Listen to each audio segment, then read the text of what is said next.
Okay, my name's Dan Brown, and I am a partner at Blumberg Digital. I am also the senior service consultant at MGE Management Experts. And you guys are all here at the biweekly Blumberg Digital webinar. The reason why we open this up to everybody is because the things we're going to be talking about are extremely time sensitive.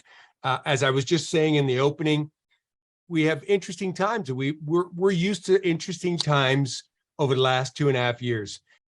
It is important through our approach on the marketing end, on our public facing end, that there's always a smile on our face. Our patients need that.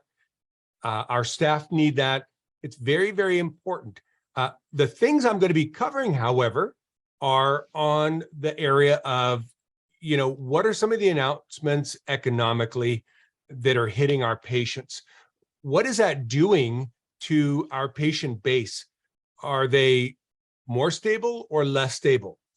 Are they more confident going forward with comprehensive treatment, or are they less confident? Are our staff being rocked by some of the news that's flying about with regards to the economy?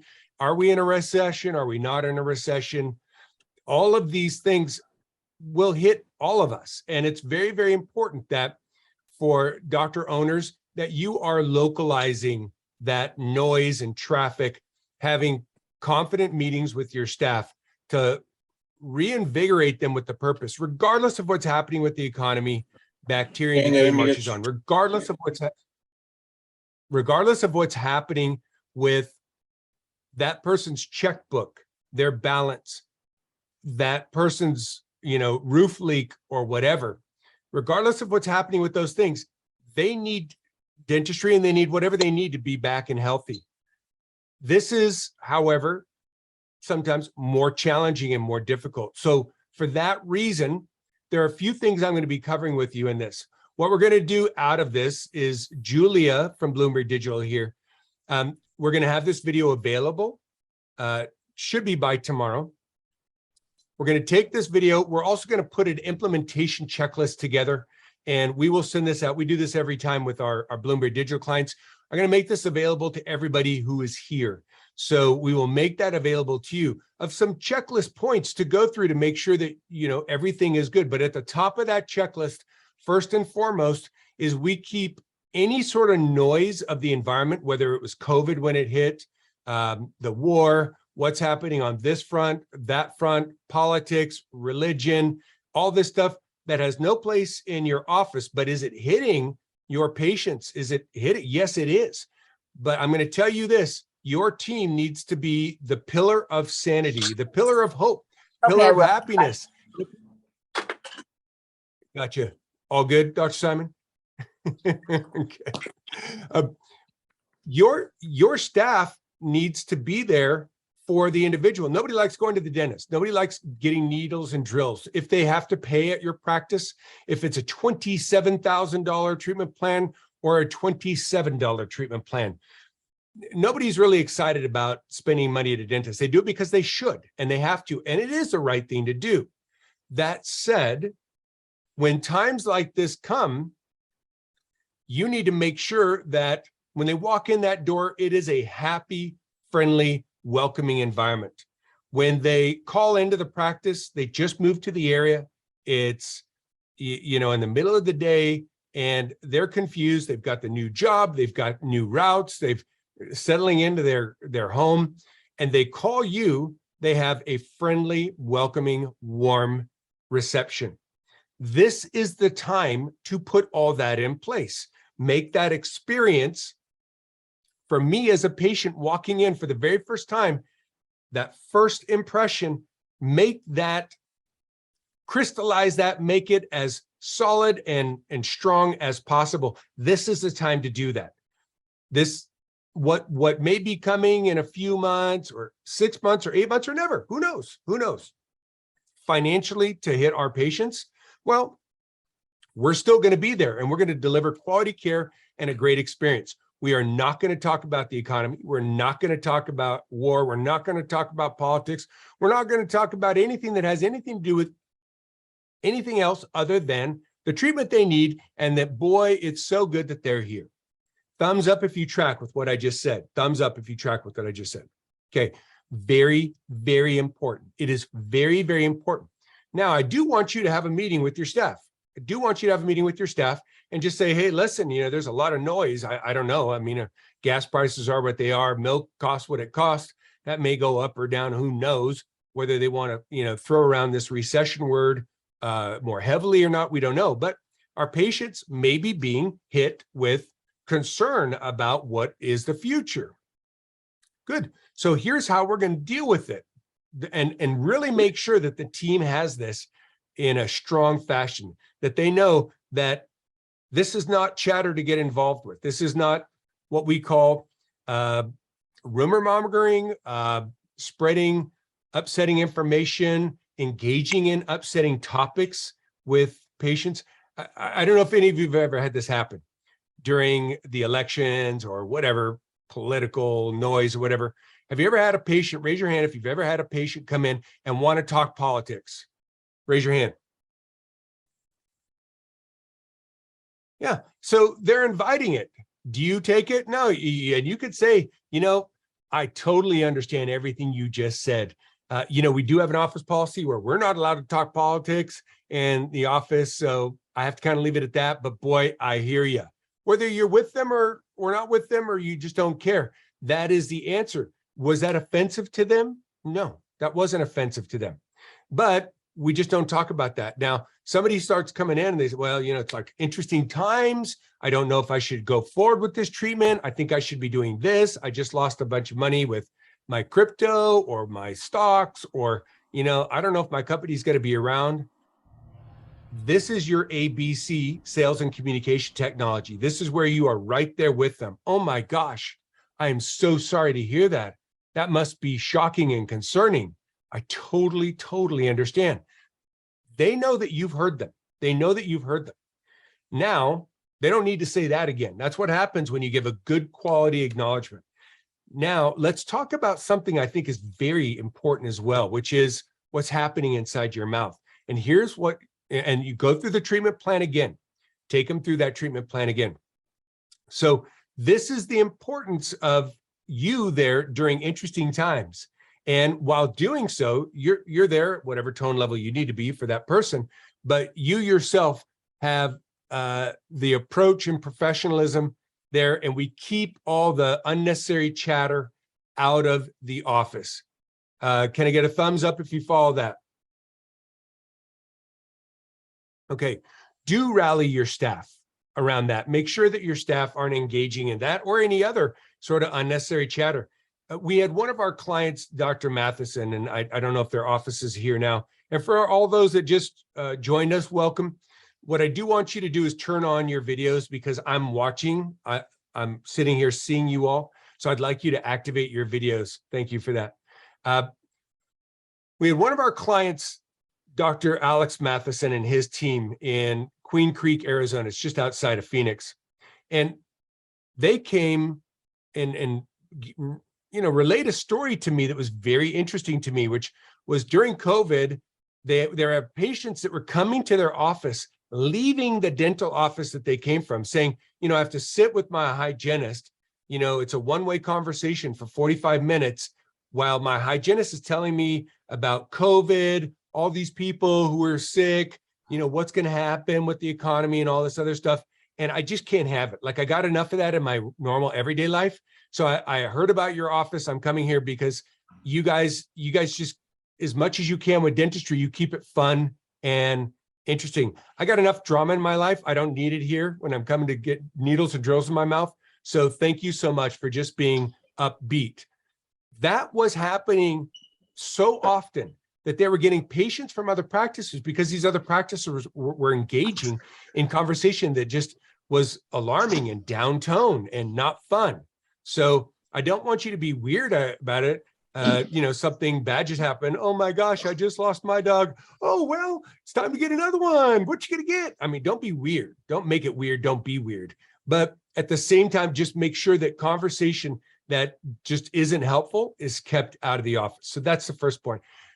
Certainly have a meeting with your staff around that and do what you need to. So I'm going to move through this a bit fast. Is my pace okay as far as my talking? Thumbs up, yes. Thumbs down, not really. Thumbs medium, kind of okay. Okay, excellent. We got a bit to cover. The next thing I'm going to cover is we're going to talk about the subject of promotion. Now, for offices in general, this is a good time to, cut the fat. You don't want any expenses that are unnecessary. So if you've got subscriptions that you're not using, if you're buying in bulk and you don't need to, these kind of things, this is what I want you to think about avoiding. But, a couple places we don't want to cut the fat on. We don't want to cut the fat on time spent in training your staff, because your staff, professionally trained and confident and able to deal with anybody at any tone level, right? They can deal with the angry, they can deal with the grief case, the person who just lost their dog. They can deal with the person who's kind of bored. They can deal with time spent with that is not time wasted. The next thing is, spending money and in the direction of making sure that your systems are in place. This is the time to have a brick house and build that brick house if the house isn't made of brick right now. This is not the time to have a straw house. So if you have a receptionist and, she's kind of new and it's a bit overburdened at the front, and so sometimes the phone only gets answered on the third or fourth ring, good. This is a time to figure out how to bring in reinforcements here and protocols and help her out and alleviate her, because a phone call that comes in needs to be handled in this fashion, So I want everybody to just watch what I'm about to do here. I'm going to pick someone to be hey, Amy, would you activate your microphone for me? You're going to be the patient. Just so you guys know, Amy is the talent at Blumberg Digital who calls up your practice and does mystery phone calls in all sorts of different voices because of her background as an actress.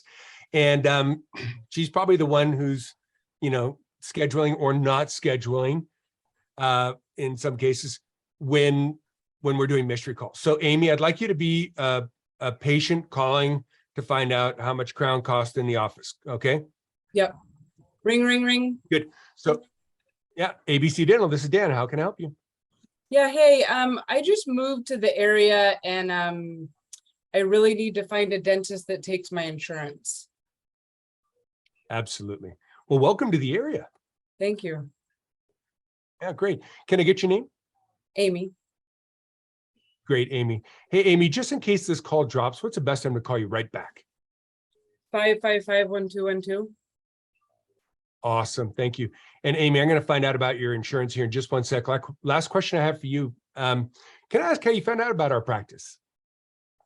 I was Googling and saw the map on that little listing thing, and I Yeah. You're like really close to my house, so I put you on a list of people to call. Awesome. Well, I'm glad to hear it. Thank you for that. So Amy, I can check on your insurance. Do me a favor. Do you have any existing condition right now? You're just looking for a cleaning, exam, and x-ray? I might have an existing condition. I was at the dentist like 6 months ago and he said I had to watch a certain area. I didn't really get what he said, or it would turn into a crown. And there's a little bit of pain Gotcha. there right now, but it's not excruciating. Sure, absolutely. Amy, what tooth are we talking about? Is it on the right-hand side or the left-hand side? Bottom right. Bottom right. Okay, towards the back or towards the front? The back. I think it's the last tooth or the second to the last tooth. Okay, good enough. And Amy, on that tooth, is it sensitive to cold or hot? Yeah. Okay. And how about when you bite down, when there's a little bit of pressure on it? Is there any sensitivity at that time? Sometimes I just tend to just chew on the other side, but I guess a little bit. Yeah, gotcha. Okay, good. And how long have you been experiencing this discomfort, or when did the pain start? About 3 weeks ago. Okay, good. And has the pain kept you up at night yet, or is it staying about the same, getting worse? Can't really answer that because I take Advil every night, so it probably would. Yeah, I guess. Gotcha. Okay, and you're taking Advil for that? Yeah, it's kind of swollen. Gotcha. Okay. I see. I see. Okay. Yeah. Well, Amy, sorry, I'm just going to mute this one person here. Okay. So Amy, here's what I'm going to suggest. First of all, do you know the name of your insurance company? Delta something? Delta. Good enough. Okay. Well, Delta, we know Delta. We have a ton of patients in that insurance. Now, we are not a preferred provider for that insurance, but we'll show you what all that means when you come here. We can help you with that insurance and help you file that insurance. We'll take care of that with you. So not an issue. But Amy, one thing I want to say is it sounds like something's going on there. So what I'd like you to do is we're going to squeeze this in kind of sooner rather than later. And between now and the time that you come in, Amy, I want you to do me a favor, okay? I want you to chew on the other side of your mouth between now and the time you come in. Can you do that for me? Yeah, I'm already doing that. Okay, good. Yeah, we don't want to play with fate. If there's some problem there, you know, and you bite down on even a breadstick and that tooth is compromised, well, then all of a sudden this could be a much worse thing. We could handle anything, but we don't want to have to deal with it. Okay. So I'm going to see if I can squeeze you in today. I have a 3:30 available, and I also have 4 o'clock. And then tomorrow I have a 9:30 a.m. Any of those times work better than the other? Tomorrow works a little bit better. Yeah, probably tomorrow. Gotcha. Okay, good. So we do the 9:30 a.m. Yeah. Great. Okay, good. I'm going to get some information from you. I'm going to make sure you know how to get to our practice. And there we go. Now, everybody, show me in your fingers about how long we were on the phone. Show me in minutes. How long were we on the phone?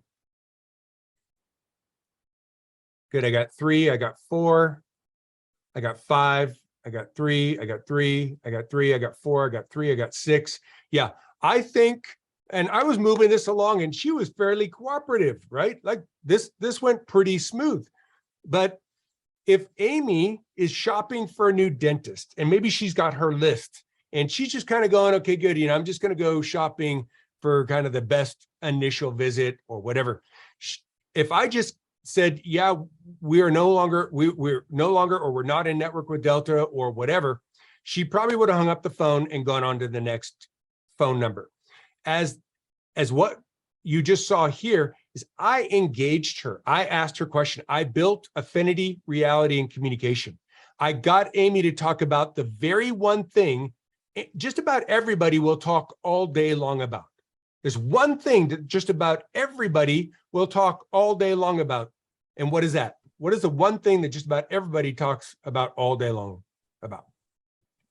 Yep, tomorrow you got it. Yep, yep. Yeah, themselves and their problems.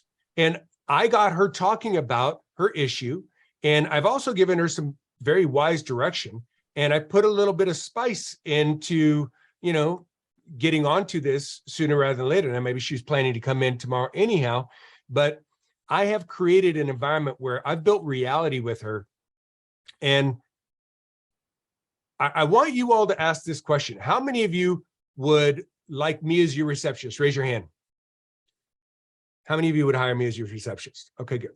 Good. All right, thank you. Good to know I have job security just in case. All right. So more importantly, though, is your staff need to handle that like I handled that. Anybody that needs the script on exactly what I just did, we will send it to you. Okay, just reach out to Amy at BlumbergDigital.com. And Amy, maybe you could put your only if I put lipstick on. Thank you. Appreciate that. Yeah, I might for the next webinar. Amy, put your email address in the chat if you wouldn't mind, just so everybody can get that script from you.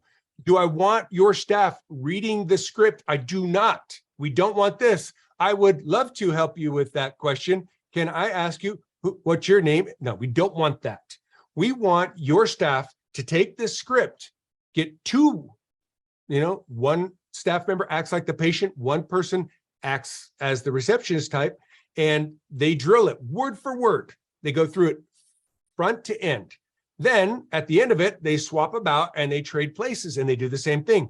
Anybody who picks up the phone ever ever, ever, whether it's the primary person on reception, the secondary person on reception, which you better have worked out as a protocol. Who is a secondary person? Who is a tertiary person? Who's fourth in line? Do we ever have the sterilization tech in the back jump over tables and chairs to get to the phone to make sure it doesn't ring a third time? Great. Every person who answers the phone is skilled on doing this exact thing that I just did. Now you go through the script every morning for about 15 minutes, though, the whole telephone crew, and they drill it back and forth, and then they start throwing in some variations and having a good laugh here and there. But in 2 weeks, your team will be 5 times better than what you just saw me do. I guarantee it, because first of all, they do it all day long. Second of all, now they have a command of what should be done. And third of all, they know how to amalgamate that into your existing protocols. So get that script from Amy if you need it. If you have it, pull it out and drill it newly, okay? We want that experience to be absolutely pristine every possible opportunity we get. Behind that, I want you to think about how long I spent, the variations that might come up. It might be a different insurance. You might be a network with Delta. They might want to verify that it's this, that, or the other thing. This might be a 10-minute phone call. And if this is a 10-minute phone call, whoever is on the phone at that point is in a bubble. If they're handling a new patient phone call, they are in a bubble. The rest of the team knows. And I don't care what system you have, whether there's a flag on the desk, the flag's up, man, that means I'm on a new patient phone call. Do not disturb. And your team knows how to handle things around the receptionist, because this is typical. Thank you for calling ABC Dental. This is Dan. How can I help you? Oh, yeah, sure. I'd love to help you with that. Can I get your name? Great, Amy. And just 1 second. Okay, bye. We'll see ya. Okay, great, Amy. And what's the best time to call you back just in case this call? Sorry, Amy, just 1 second. ABC Dental, this is Dan. How can I help you? Can I put you on hold? Okay, thanks. Great. ABC Dental, this is Dan. Can I help you? Can I put you on hold? Can I put you on hold, not help you? Okay, great. All right, Amy, you still there? Great. Yeah, and hi, welcome. Come on in. Yeah, just sign in here. That's real life. That's real life. And if that's what's happening, I hope your front desk person can actually see this video if they're not here live today. If they can say, yep, that's what's going on here, then you need to organize things up so that if that new patient phone call comes in, it is either handed off to the new patient coordinator who handles that specifically, or to the person who's holding the new patient coordinator position. And office managers, raise your hands. Office managers, raise your hands. Let me see them. Good. Good. Office managers, if you don't have a new patient coordinator, that would be the junior person to your PR and marketing person. And if you don't have a PR and marketing person, then you're the new patient coordinator. Welcome to post. You're it. So you've got another hat. I know, I'm so sorry for you, but you got to take this, or you have, who handles this phone call better than anybody else? Oh, well, that's Christine. Now, she handles our insurance, but boy, man, she's great with new patients. Great. Christine, you are now the new patient coordinator, double-hatted.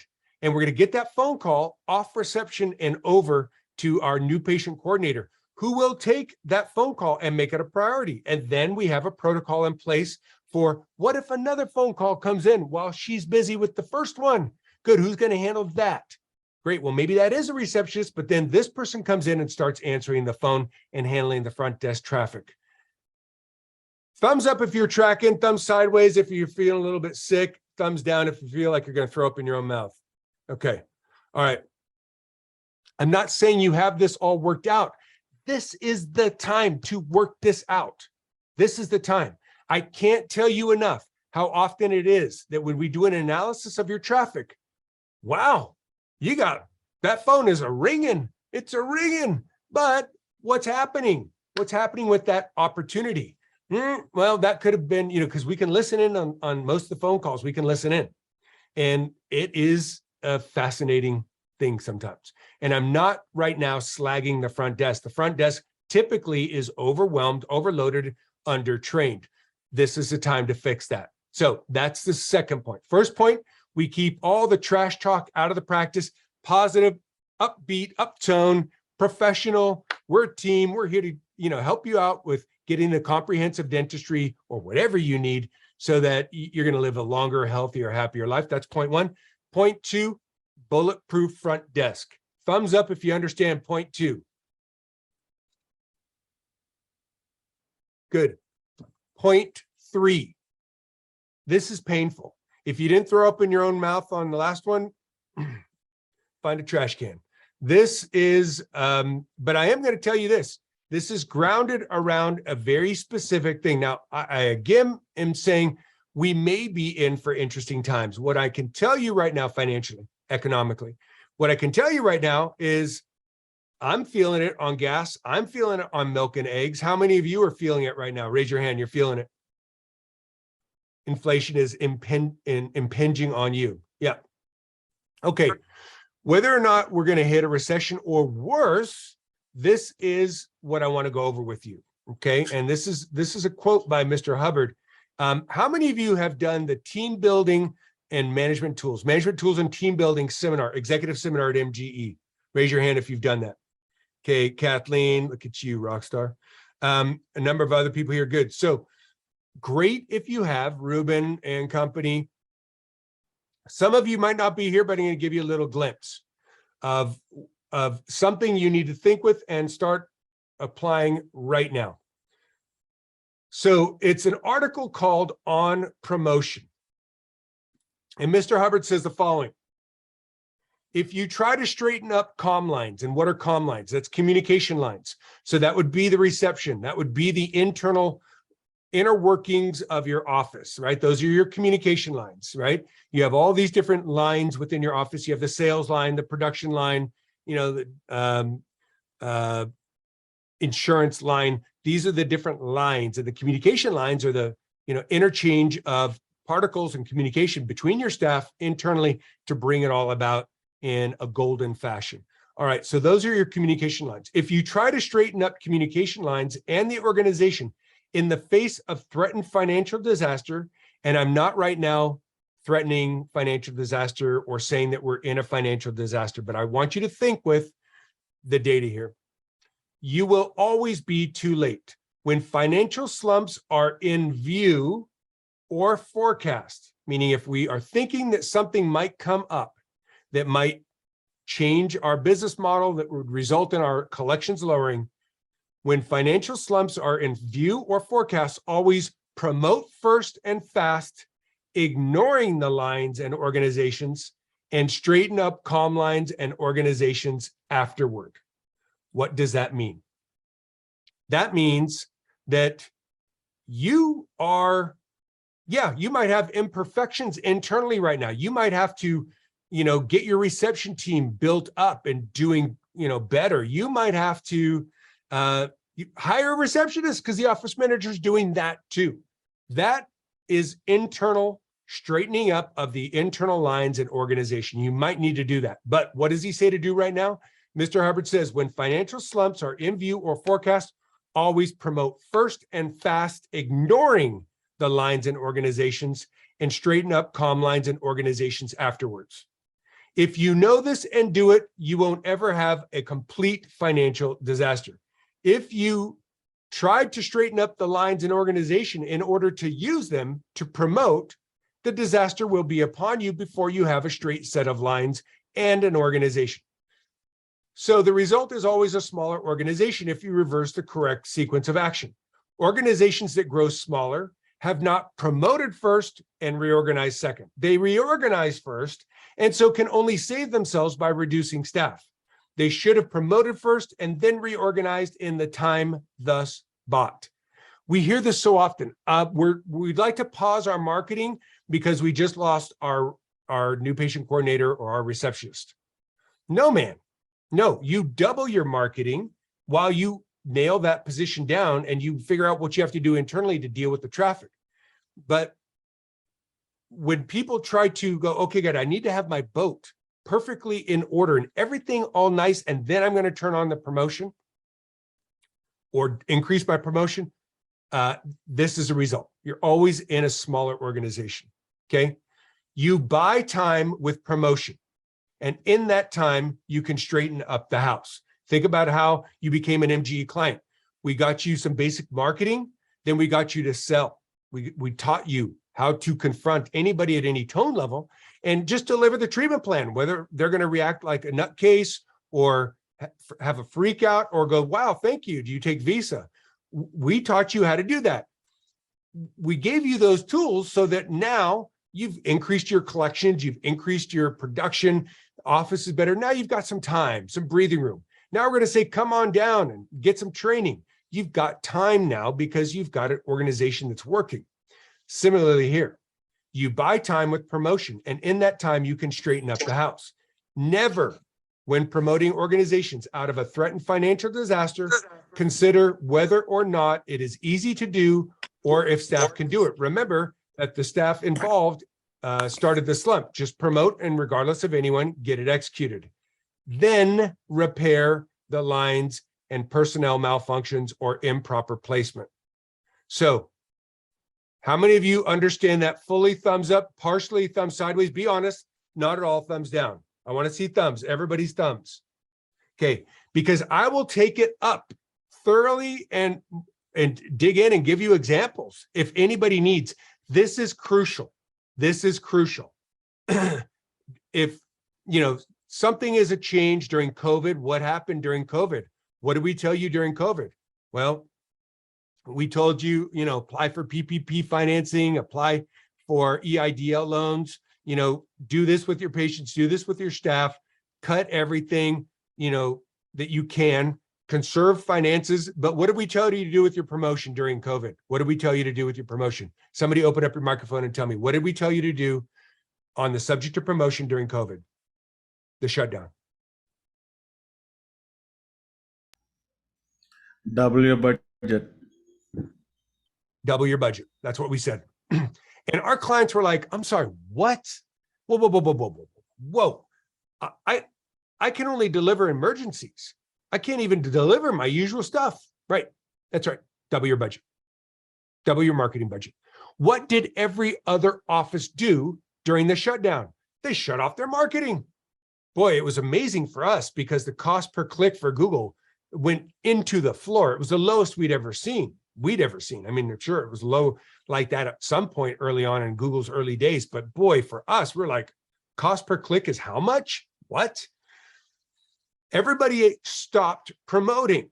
So our clients were the only ones out there promoting, and they became the natural choice. They absolutely serviced their patients and anybody else during the shutdown. And boy, when the shutdown ended and we opened up the doors again to usual, dentistry, they shot out of that like a bullet out of a rifle and rode that for quite some time. Now, what's happening with Google cost per click? It's crazy, absolutely crazy. Higher than what it was prior to COVID because of both inflation and demand. There's more people demanding it. So, they're asking for a premium. Do we stop promoting? No, we don't. But I'm telling you right now, this is a time to think about additional promotional actions. So we're going to talk about that. So first off, promote first, then internal second.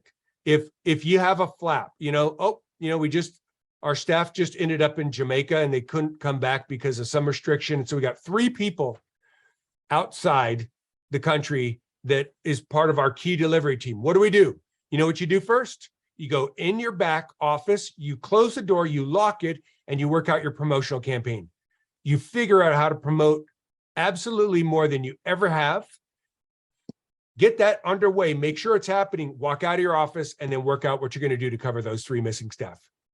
It's absolutely counterintuitive. You think, whoa. Got 3 staff out of the country. We're going to figure out how to deliver. Yeah, it's going to be imperfect. It's going to be a little bit wild. What are we going to make sure is happening? People are coming in the front door. You always do that. Organizations that don't do that, I'm just going to read what he says. The shrinking empire has always A, experienced but failed to handle financial emergencies, B, sought to resolve the situation by administrative changes and economic means. So Nobody can save himself or a country out of a slump. You can't save, like save money. You can't save what you haven't got. I'm going to put this back on the screen so you can see. So it's not just Dan Brown reading here. You see this straight out of the Management Tools and Troubleshooting pack. Nobody can save himself out of a country or a slump. You can't save what you haven't got. Therefore, enforcing economy, saving money, is aimed only at keeping outgo from being more than income. Enforced economies, forced savings, stripping down, we're not going to promote, we got to cut promotion, is no solution to a slump. When it is used as a sole salvage measure, everything gets smaller and the former position is never regained. So, an organization must continue to expand in order to live it all. Therefore, 1, A, keeps promotion going, B, administers intelligently, C, practices necessary economies, in that order. I'm not telling you to be frivolous with your budget. I'm not telling you to just spend. It goes A, then B, then C, in that sequence. Therefore, 1A keeps promotion going, B, administers intelligently, C, practices necessary economies, in that order. And in emergencies, 1 promotes before 1 even thinks about reorganization. Doing that maintains the expansion. Okay, good. Thumbs up if you got that point. Thumbs up. Excellent. Any questions? Totally okay to ask questions. Okay, good. All right, now I want to see, this is everybody turn on your video because I need to see who says yay or nay to this. Everybody turn on your video, no exceptions. Everybody turn on your video. Okay, so I want you to tell me on your schedule for the next 2 to 4 weeks. It's for the next 2 weeks. My schedule, that means it's full. That means it's kind of full. That means it's kind of so-so, not doing well. My schedule is in pain. I want to see everybody's thumb. How booked are you? Gotcha. Okay, gotcha. Yep, gotcha. Okay, good. How about for the next 4 weeks after that? The next 4 weeks after that, my schedule for the next 4 weeks after that is very full, kind of, not so much, needs work, in trouble. Okay, good. Now, how many of you got it? I got a couple of you. We got some of this going on. Help. I got it. Now, haven't you seen something different? Take a look back at January, February. For the majority of our clients, man, where do I put the patients? Where do I put them? That was the biggest problem. We're knocking out walls right now, putting in more operatories. How many of you are seeing a change in schedule right now? Raise your hands. You're seeing a change, like starting to lighten up a little bit, Got it. And some people say, no, not at all. Good for you. Good for you for those. But I'm going to tell you this. If you're starting to see your schedule lighten up, and now listen, I'm going to also say this. Having a schedule booked out for 4 months is not good either. If you can't get a new patient in, gotcha, Steve. If you can't get a patient in easily within a week, you're in trouble. And if your schedule is booked out so much that, if somebody decides to reschedule and cancel, that they can't get back in for 3 months, that's not good. This is not good. So that means we've got to, internally sort things out. It's a better problem than the other, but it's still a problem. But if you are seeing that your schedule is starting to lighten, or you have holes in your schedule right now, I want you to reach out to Alex and get on the digital reactivation service. Some of you have done it. Some of you have done it a while ago. Some of you are doing it right now. Digital reactivation, we will figure out a campaign. If you're doing it right now and you're not getting the result you need, then let us know, and we're going to find a different campaign to really, throw this into high gear. But a digital reactivation campaign will bring in 10, 15, 20. Some clients, I think our highest ever client got 90 appointments in 1 month from a digital reactivation campaign. But on a more conservative and usual end, about 15 to 20 appointments a month you'll get off the digital reactivation campaign. Alex, go ahead and put your email in the chat. Good, she just did. Reach out to Alex, click that email, or send her an email saying, what's this digital reactivation campaign? Get on that to fill your schedule up right now. So that's the next point. Digital reactivation is basically this. We're gonna take your database in a new unit at a time, and we're gonna do a mass texting platform that has artificial intelligence built into it. That artificial intelligence is gonna kind of handle it as if it's a personalized email, and we're not gonna use your existing two-way texting platform. Do not use your existing two-way texting platform. Even if most two-way texting platforms don't even do this. They don't do bulk text or promotional text. But even if they do, don't use that for marketing purposes, because you have to put an unsubscribe opt-out message at the bottom of it. And when you do that, people opt out, and then they opt out of your scheduling reminders. Not good. So, but this is a bulk texting platform that just, communicates in a very personal, but hey, encouraging manner to, hey, we haven't seen you in about 8 months or more, whatever it was. And, people with healthy teeth and gums live longer. We want to make sure that you're staying healthy during these very interesting times. We'll craft a message for you. We'll get it out. We'll absolutely shoot your schedule into a nice, beefy, full schedule. So that's certainly that. If you are running a manual reactivation program, continue to do so. You should have 2 staff that are helping on that. Sending emails, sending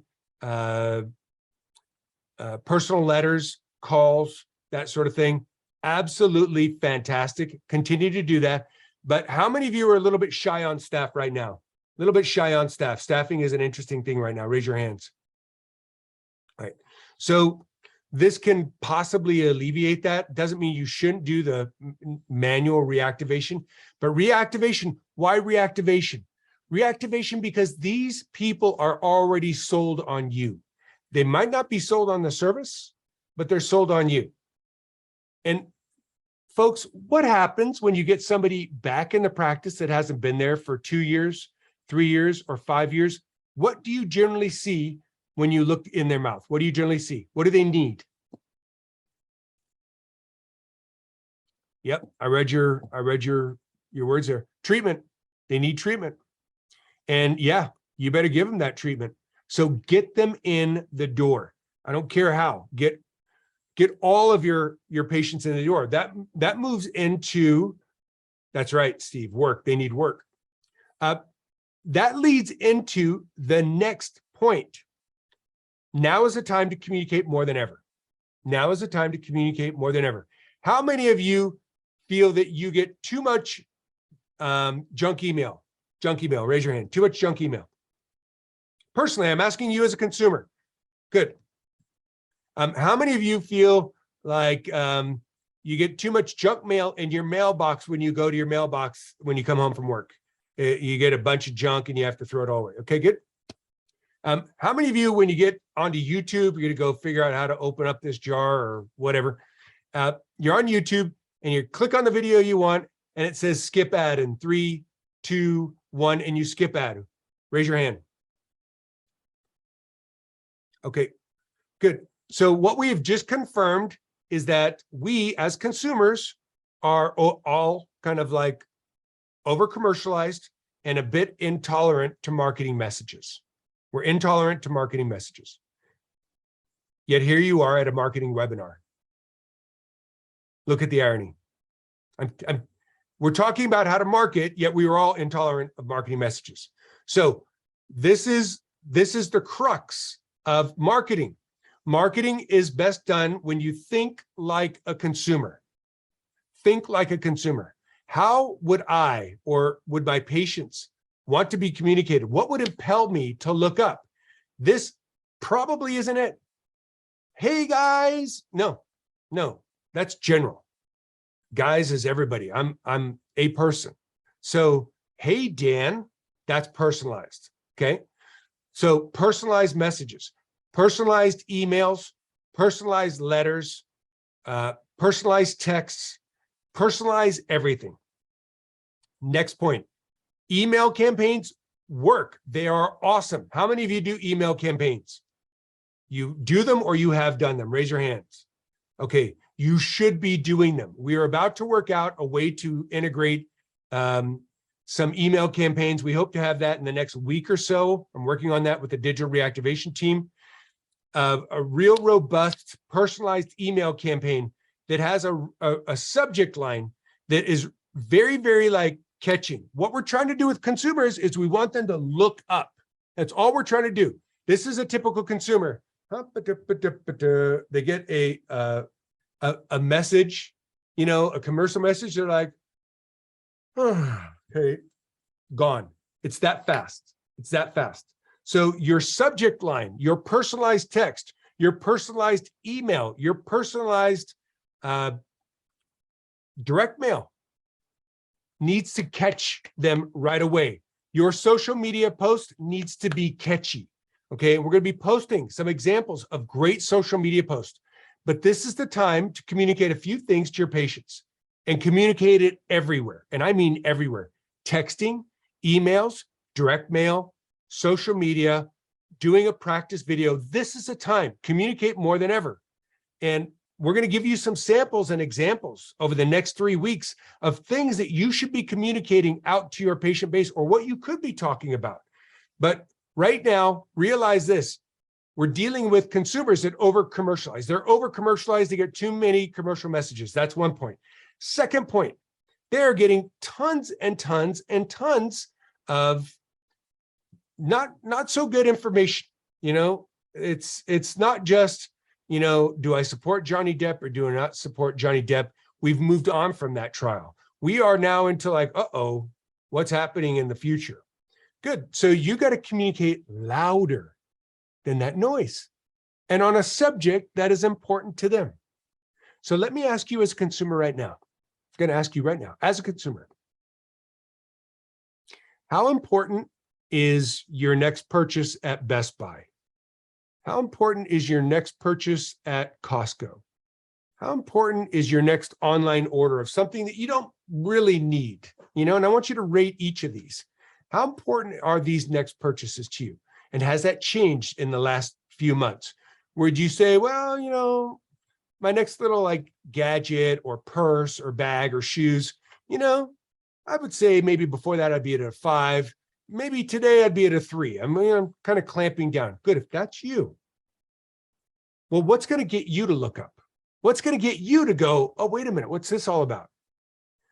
Well, living a happier, healthier life might be part of it. How about want to make sure that you're not wasting money on unnecessary dentistry? Yeah, I want to save money. What's this all about? Great, we haven't seen you in a little bit. We want to make sure that you don't put things off that might result in you needing, you know, more dentistry down the road because you didn't do something, your usual checkup that you should have done a few months ago. Do you see? You're going to get my attention. Thumbs up if you saw what I just did there. Thumbs up if you saw what I just did there. Okay, what are we talking about? We're talking about buttons. Buttons. What makes somebody go, huh? And look up. That's what we're looking for, a button. And we sculpt our marketing messages around certain buttons. You know, we talk to people and we say, you want to live a longer, healthier life, right? And yeah, that applies to everybody like 3.5 on the tone scale and above, right? If they're in cheerfulness or above. What about conservatism? Conservatism. Want to make sure that you are not losing your insurance benefits. You know, use them or lose them. This is the time to move. That's an okay campaign to run right now. You say, well, Dan, it's not the end of the year. Yeah, but they don't need to wait to the end of the year when they've got their Christmas plans to use it or lose it. I would get out a use it or lose it campaign right now. Hey, the year is already half over. Make sure you're using your insurance benefits before they're taken away from you. Hit them at antagonism, right? Conservatism. You want to make sure that your insurance benefits are not unused because, you know, they go calendar January to January or January to December. And boy, hate to lose it, you know, and not take advantage of those. Conservative, get angry. I want you to think with buttons around money, wasting money, losing money, costing more money. I want you to sculpt your messages. Now, if you're sculpting a message in your social media, in your email, in your texting campaign, wherever it is, and you're like, I don't know if this is good, send it to me. Send it to me and let me look at it. I'll absolutely play devil's advocate on this. I'll be the, discerning consumer who's over commercialized and concerned about money. I'll look it over. Send it to your, account manager. Send it to any of us. We'll look it over. But right now is the time to get out campaigns on email, social media, video messages, text, postcards, and letters. Okay, so get them out. And yes, send to danb@mgeonline.com. It's in the chat. These are the campaigns to get out right now. Now, people say, well, Dan, how many times should I be communicating? Like, it's like I send out a text message and I send out this. And I often hear this, I already sent out a message last month.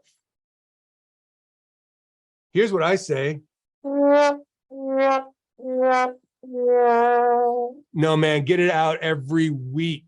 Get something out every week. And you might be like, well, yeah, but I don't want, I got this patient who said we're communicating too much. And it's, all they get is the emails and they get the text messages and then, the letters. And you know what? Absolutely. Tell that patient, I'm so sorry. We've just been trying to get you to come back in for that appointment and so now we got you on the phone. Tuesdays, does that still work for you? Tuesdays? And then get them booked, and then they're no longer in the campaign. Or if it's a bulk campaign that's going to go to everybody, and they're like, "Why you guys communicate too much in there, mama?" Okay, good. Take them off the list, and then double your communication. Like raise your hand if you think you're going to be able to please everybody all the time. Raise your hand. I'm looking at all the faces. Nobody's raised a hand yet. Venky, of course you, Venky. All right. Good. So don't try to please everybody, and don't make policy around the squeaky wheels. Don't make policy. How many of us have had that patient that everything kind of seemed to go wrong or something went wrong? And of course, at the end of the experience, we're like, okay, what do we need to do? We need to not do this. We need to not do that. No, you messed up on one patient of 30 that day. Okay, well, let's fix what we need to fix for that person. Let's see if we need to do anything broadly. Good. And carry on full steam ahead. Don't make policy around the squeaky wheels. Somebody blows up. I just had somebody send in, a review that they wanted me to check over yesterday, a Blumberg Digital client out in California. And, this person was like, they're so pushy and they're so this and they're so that. And, we just wanted to do our treatment, in stages. And I know exactly what happened. I know this client, this client was not, lock the door. They're not going anywhere until they get the treatment and agree to it. No, that was not what's happening. But I reinforced to them, I said, listen, you got a squeaky wheel here. Okay, we're going to answer the negative review, and then we're going to get back to all our amazing patients, and we're going to be double hard sell. We're going to figure out how we could even better, connect with that patient. So thumbs up. We don't create policy or measures or plan our promotion around squeaky wheels. Thumbs up if you understand and agree. Thumbs up. Okay, good. Excellent. Other things I want you to think about. I'm going to share this on the screen. A number of you use Express Promotion for some of your promotion materials. Where did that go? Pull it up here. They do a bit of a special for MGE clients. Okay. So I'm going to put them, I don't care whether you use Postcard Mania, Vistaprint, I don't even care. Okay. But I would suggest that you check out this page. I'll put it in the chat, expresspromotion.com. It's XPRES/MGE. Your MGE clients. I think I only sent it to Steve. I'm going to send it to everybody. They do a bit of a special for MGE clients, and I think that's great that they do. Their digital marketing, their strength is really right here. Their strength is in their print stuff, and their print stuff is awesome. So you can come down to this page and say, okay, good. New patient postcards, care to share cards, seasonal postcards. I want to do seasonal postcards. There's some examples, And you could take any one of these and say, oh, you know, I kind of like this one. I want to do this, but like, I like this postcard right here. I think this is a great one. You know, did you use all your dental insurance benefits? You could change the wording. They have programmers, designers, and they'll do it. That's the front. That's the back. That's something I would do right now. I would get that out, and it's mid-year and it's totally okay. You could go through their postcards. You could do a newsletter. You could send out a little update. This is what we're doing. This is, did you know, interesting fact, X, Y, or Z? So, so get out direct mail. You know, I would do, how many of you do direct mail? Raise your hand. You do direct mail, either a good. Yeah. Direct mail is back. If it was ever gone, direct mail is back. There was a time when direct mail was like, I don't know, too much junk. Well, if you do it wrong, you won't get any result. If you do it right, you get a result. If you personalize it, oh my gosh. So direct mail is back. So I've covered a few different points. Before I cover any other point, I want to see if there are any questions. First of all, who's glad that they came? Raise your hand. You're glad that you came. Good. Good. Who's learning something or got some ideas of what they should be doing? Raise your hand. Got some ideas of what to do?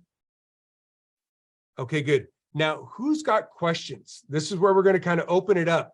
We've been an hour now.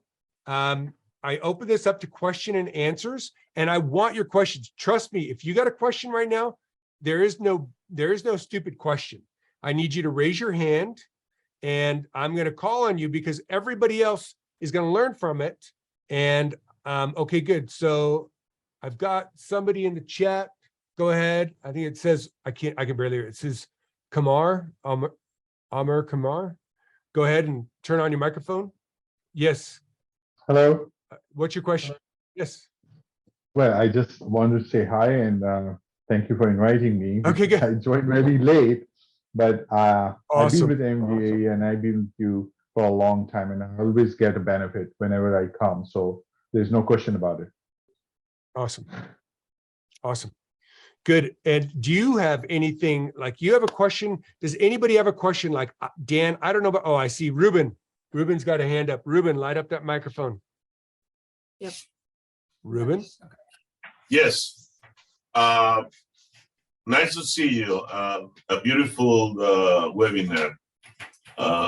Yeah. Great. I have the question is regarding, because all the time changes on the buttons, right? So what would be the buttons that you can utilize to be personal in the marketing, like especially on the direct mail? Good. Varies from place to place, practice to practice, offer to offer, because you have a different offering than, say, another practice.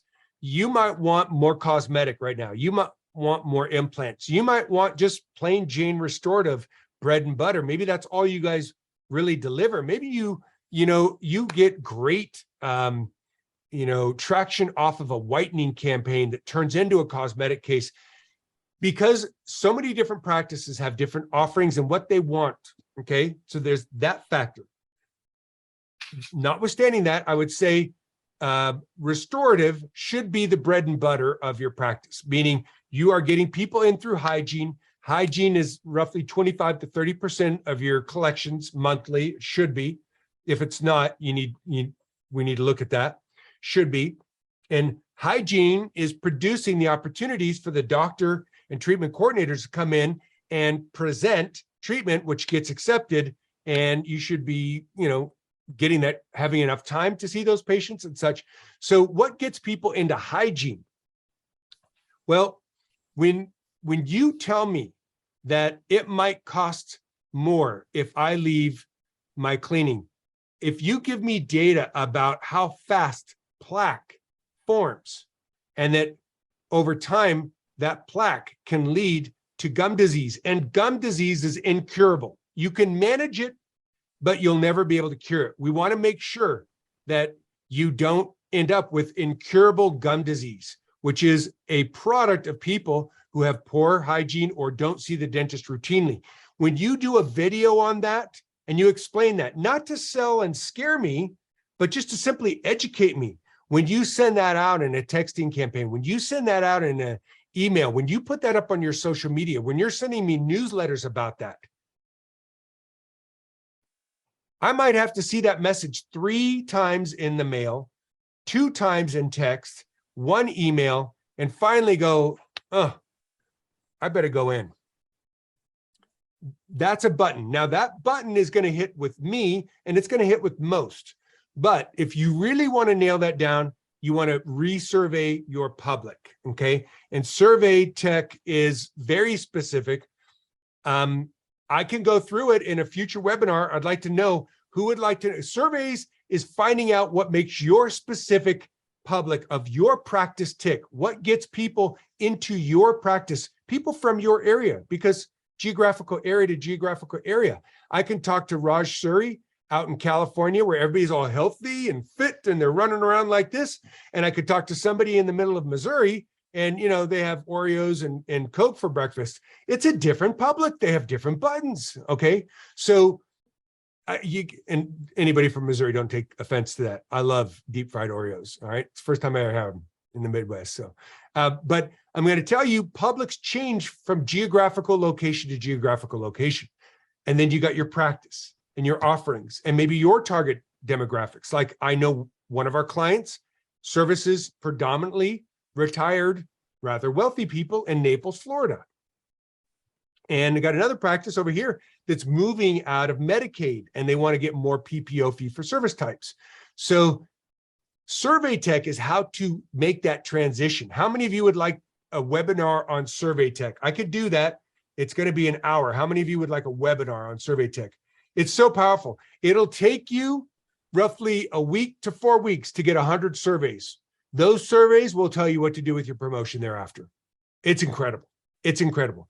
It gives you x-ray vision. It's almost scary. It makes it that much easier. So great question, Ruben. I know I kind of answered it and kind of didn't. Are you thumbs up or thumbs medium or thumbs down?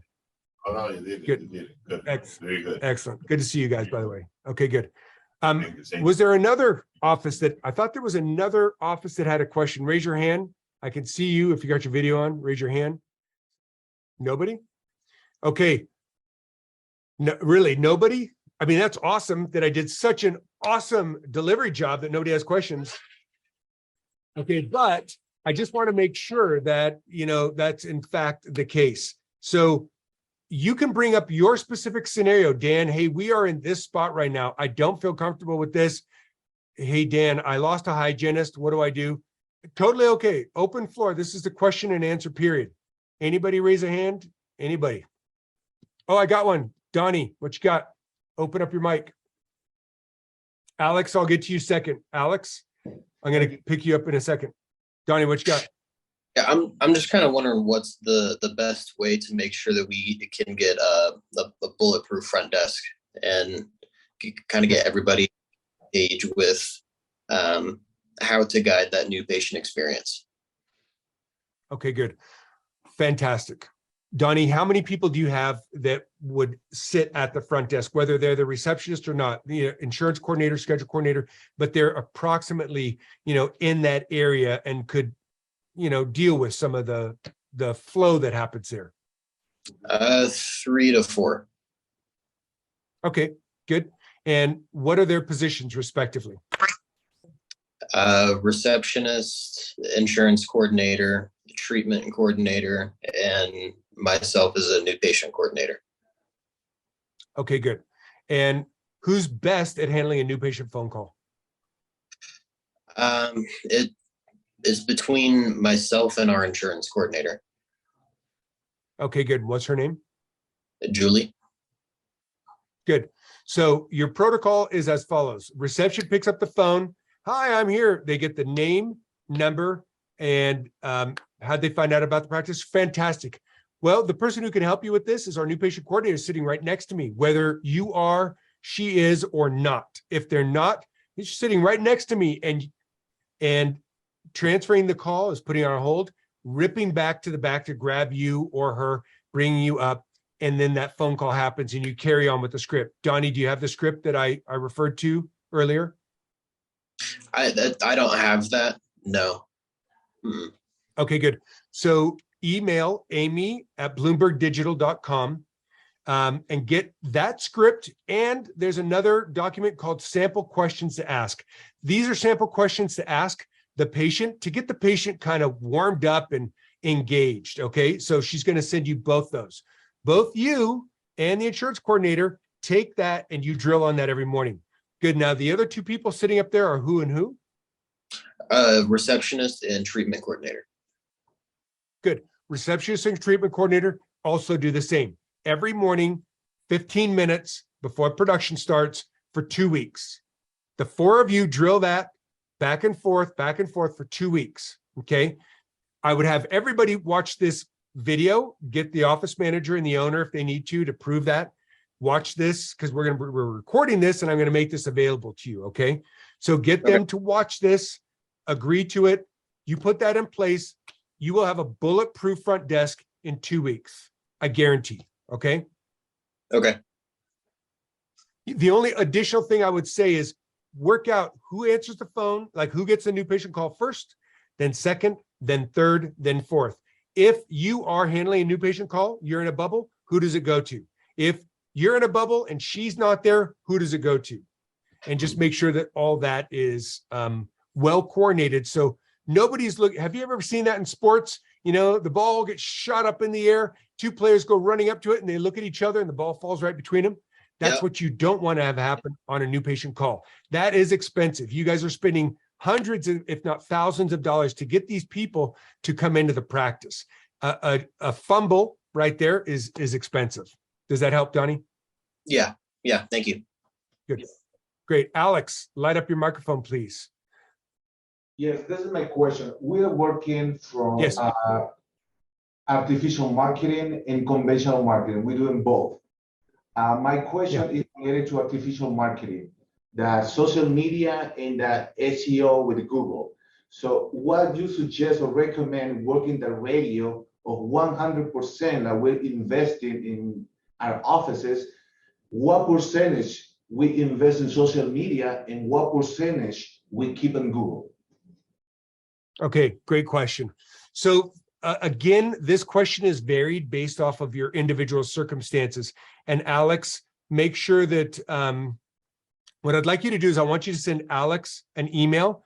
And what we'll do is we'll analyze your area, your competition, what ads are being run by other dentists, right? So that I can give you a very specific answer to that question. Because I think if I just went, oh, blah, it may apply and it may not apply. So what we do is we analyze each individual person and their circumstances, their competition, your offerings, what you want more of, what you don't want more of.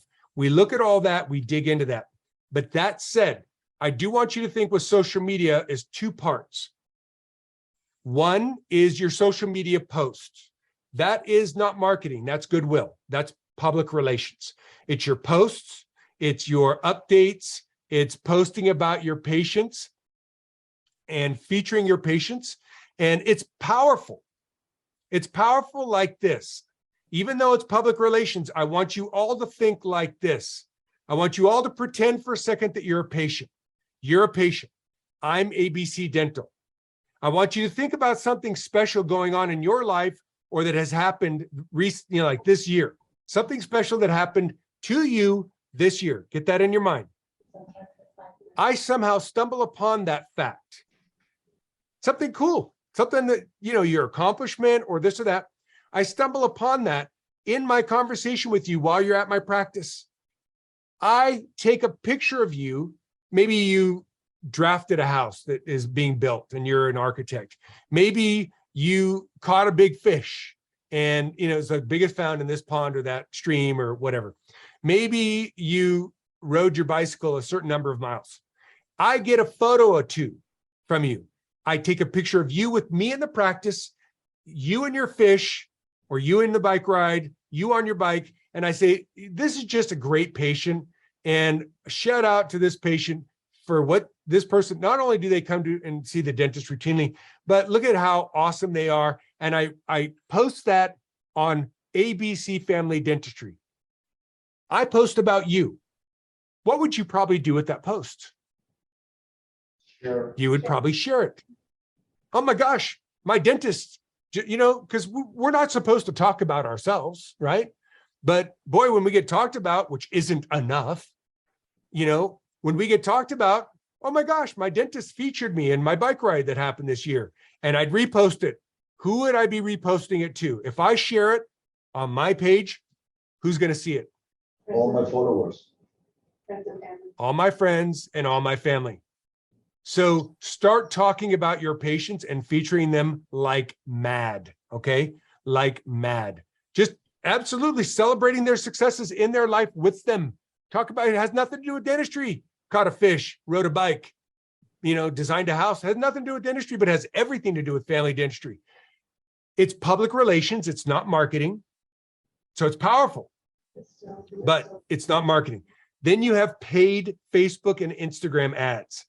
Depending on your area, depending on your offerings, depending on your target public, hit or miss. TikTok could be awesome, could be an absolute waste of time. We don't know. You got to test it. Google ads, a little bit, we could predict it better, far more expensive. So Alex, I would say, let's reach out and dig into that a little bit and find out a little bit more specifics. We'll give you our industry standards for your area. Like, in Iowa, I can get away with a $1,500, $2,000 budget for Google ads in Iowa. Not in LA. In LA, we won't pick up a client for less than $5,000 a month going to Google. It's not going to us, it's going to Google. We don't even see it. So I want you to remember that it is specific to your geographical area and your target public and your offerings and what you want more of. Does that help, Alex? Yes, no, for sure. Thank you. Yeah, great. These are great questions, by the way. I'm so glad they're being asked. Does anybody else have any other question? Good to see Alicia and Marta. Good to see you guys. There's one in the chat, Dan, from Brittany Brooks, if you want to check in there. Let me see. As you can see, I'm not always checking my chat. Thanks, Dan, for everything. I have another meeting. Okay, good. That's cool. That's that one.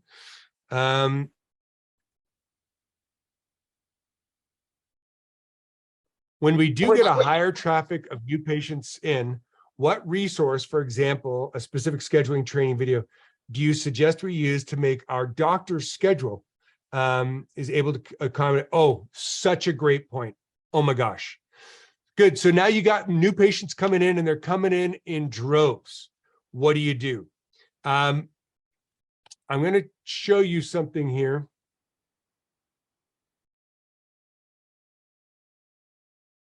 Most of you have this DDS success. Raise your hand if you have DDS success. Good. So look at where I go. Certainly schedule coordinator training course, that's good. But what I'm talking about specifically is this one. You guys, the power of this is, it's hard for me to tell you. This was Dr. Winteregg's absolute gem to organize your office so that it's productive, remunerative, and busy, okay? Productive, remunerative, and busy. Not just a full day, but, we didn't collect anything or we didn't produce anything. So look at the lesson lengths. 5 minutes, 9 minutes, 5 minutes, 9 minutes, 6 minutes, 10 minutes, 5 minutes, 7 minutes, 4 minutes, 4 minutes, 5 minutes, 4 minutes, 3 minutes, 5 minutes, 5 minutes, 2 minutes, and you're done. 16 lessons. Do this on your way home from work today. Do this on your way in to work tomorrow. You'll probably be almost done. And the answer to your question will be there. We get the legacy of Dr. Greg Winteregg, an absolute master, and his legend lives on with DDS success. It's very pleasurable, but listen to these lessons. It's, I can't add all the minutes there, but it's about an hour, maybe a bit more. I don't know, something like that. The art of scheduling productively will help you balance your schedule. Now, that said, it also might be that you have an insufficient number of hygienists. And if you have insufficient number of hygienists, then I'm going to tell you what we've been telling all of our clients: hire more hygienists, pay and take it on the chin for the temporary open up your hygiene lines no matter what you have to do. It hurts. It's painful. Pay the temp rates for the person who's like 3/4 there. Get the person in while you're hiring. Pay the premium. Get your patients in. What happens if you don't have your hygiene lines open? You're strangled. You're constricting the flow, the natural flow of the office. Okay. So thumbs up if you understand what I just said. Good. Any other questions? Such excellent questions. Oh my gosh. We got time for a few minutes more. Good. Joshua, let's hear it. Good to see you, brother. Turn on that microphone. Hi, good to see you too.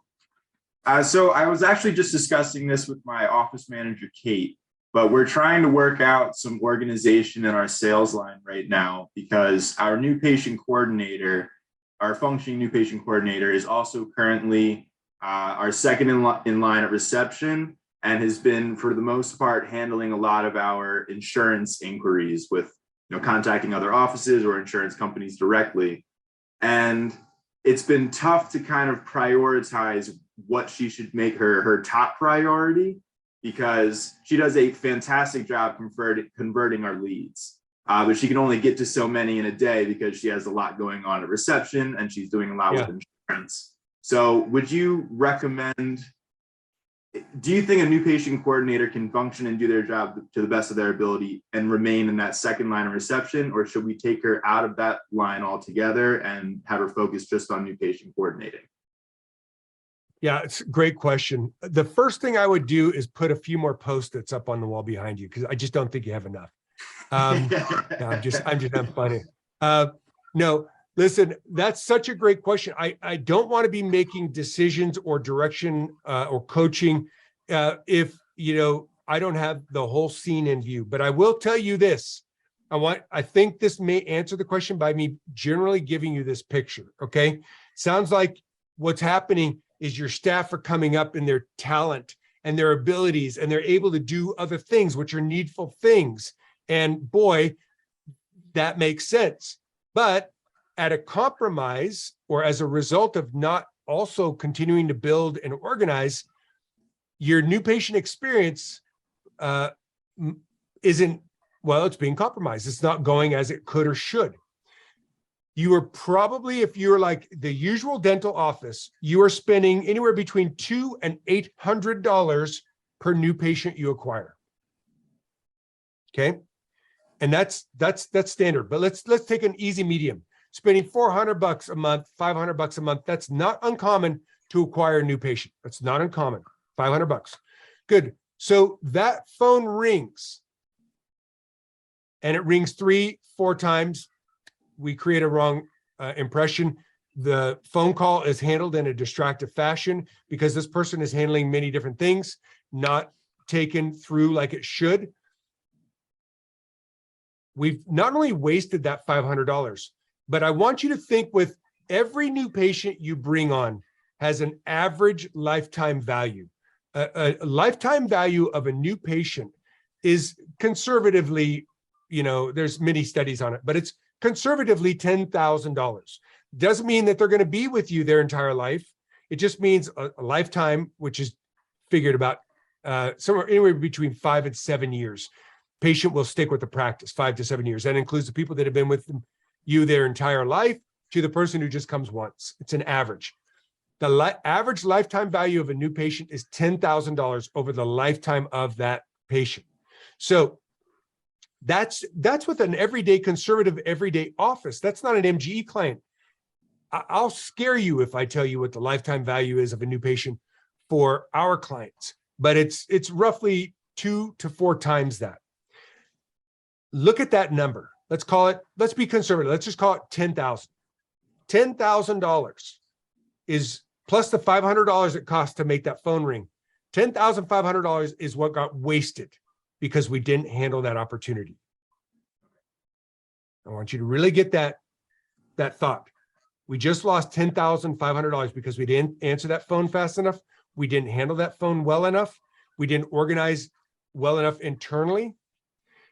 And then on top of that, every satisfied new patient will refer on average 2 additional new patients during their lifetime. And that's, again, the conservative dental office that never asks for referrals. We teach you how to ask for referrals. So that's 2 more patients, being conservative, that you're missing out $10,000 on each. So it's costing you minimally $32,000 to mishandle a new patient phone call. Okay. Just put that into perspective. It doesn't mean that these other functions are not important. Trust me, you get the person in and you mishandle their insurance. Boy, you've just absolutely blown this experience for that person. So these functions are important. They're important. But I just came from Dr. Todd Stern's office in Chicago from last week, and they have a PR marketing person, and then they have a new patient coordinator girl. She's 17 years old. She walks around with the phone. She knows TikTok, Instagram, and Facebook. She does whatever he says, and she answers the phone. Okay. And the new patient, the PR marketing person handles the phone amazingly. And they got 4 other people who handle the phone amazingly. And this little 17-year-old's going around getting before and after photos, taking videos, getting testimonials. And she's like, hee, how was that? Hee, on TikTok videos that are going viral. 17 years old. I think they pay her $10 an hour, $12 an hour, something like that. She's amazing. So don't constrict yourself. When I hear these things, like I can't afford another insurance person or an administrative assistant to help on insurance, or a new patient coordinator who can help get the before and after photos and film the testimonials and hold the phone. I'm saying you can't afford not to. So think with that. That's more for your consultant at MGE, but I'm the senior service consultant at MGE, so I'm telling you what comes to my mind. Does that help, Josh? Sure. Yeah. Thank you. Yeah. Awesome. Good. And if you need, you get with me on an individual basis. We'll go through specifics. Okay. Okay. I appreciate it. Good. Thanks. Yeah. Anytime. Guys, we got 5 minutes. We might be able to squeeze one more in. Anybody? We got the people who are here with us until the end. Love it. Nobody else. Okay. Well, then I'm going to close this out. First of all, I want to thank you all for being here. I think it's time well invested. Like I said, we will make this available probably within about 24 hours. We'll have the link to this so you can go through it with your staff.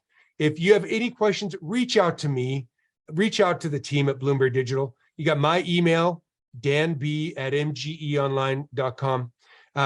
I don't want anything but great things to happen over the next 6 months. I think we are just preparing ourselves just in case something doesn't go as well as we would hope. And what's going to happen? You're going to be prepared. The other offices that did not take the time to prepare, drill, etc., promote, will be left behind. And that's not good news. That's not good news. It means you will be out in front, but that is not good news, because that means certain patients aren't going to get the care they need. So well done for you to take the time to prepare yourself and be there for your patients in a time when they need it the most. Guys, thank you very much, and we'll see you on the next webinar.